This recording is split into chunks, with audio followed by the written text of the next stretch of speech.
cinéma à présent avec un film qui sort le 11 février prochain et en avant-première ce soir à Nancy et à Metz. L'enquête est réalisée par Vincent Garanc avec Gilles Lelouch et Charles Berling. Et cette enquête, c'est celle de Denis Robert sur la fameuse affaire Clearstream. Vincent Garanc et Denis Robert sont nos invités dans ce 19-20. Bonsoir à vous deux. Bonsoir. Vincent Garanc, pourquoi avoir choisi de réaliser un film sur cette affaire? Le moins qu'on puisse dire, c'est que c'est pas la plus simple quand même. Non, j'avais envie de faire un film sur la finance. C'est un sujet qui nous préoccupe un peu tous. Voilà, c'était il y a quelques années, il y a 3-4 ans. Voilà, j'ai lu beaucoup de livres là-dessus. Puis à un moment, je suis tombé sur les livres de Denis Robert. Et voilà, là, ça rejoignait le cinéma. Il y avait quelque chose de cinématographique dans sa manière de raconter les choses. Et voilà, je suis rentré dans cette histoire qui était plus complexe que le simple livre de Denis. Et voilà, je suis arrivé à cette affaire Clearstream très, très compliquée. Et ça donne un film passionnant. On en regarde un extrait et on se retrouve juste après.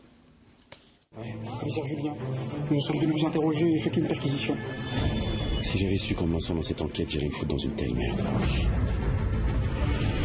J'aurais sur le dos une multinationale, des banques, des avocats, des juges, des huissiers, des policiers.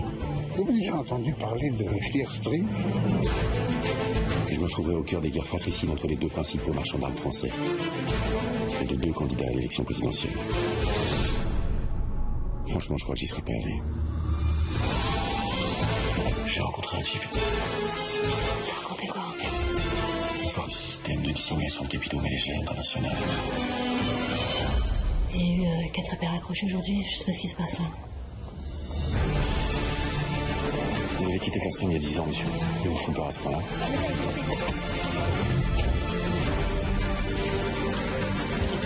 Je viens de voir le Figaro. Qu'est-ce que c'est que cette histoire de corbeau, là? Vous voulez vous attaquer à trop gros. T'as fait tout ça pour rien, mon amour.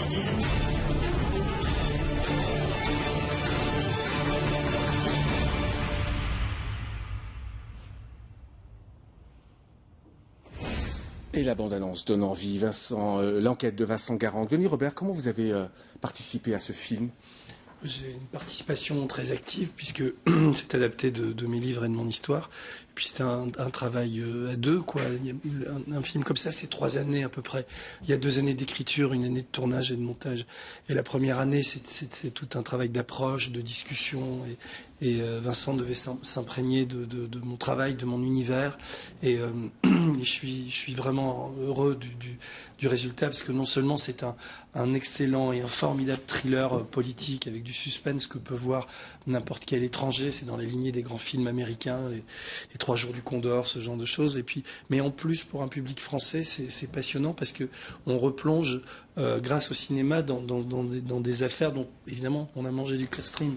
Vous souvenons-nous des années 2004 à 2007, il y en avait tous les jours dans les journaux, et pourtant personne n'a vraiment compris ce qui se cachait derrière. Donc le film, d'une manière très intelligente et très fine, rentre là-dedans, quoi. Gilles Lelouch, de votre rôle? Mais Gilles Lelouch, c'est aussi une sorte d'évidence parce il incarne parfaitement l'homme que je suis et il s'est approprié le rôle. On a les mêmes et on a des points communs, quoi. On a la manière de parler, d'écouter, mais on s'est assez peu vu. Mais il a tout de suite compris. Ce qui me fabriquait peut-être. Est-ce que vous avez hésité, Vincent, avant de vous lancer dans cette aventure? Parce est-ce qu'il n'y avait pas quelque part aussi un risque?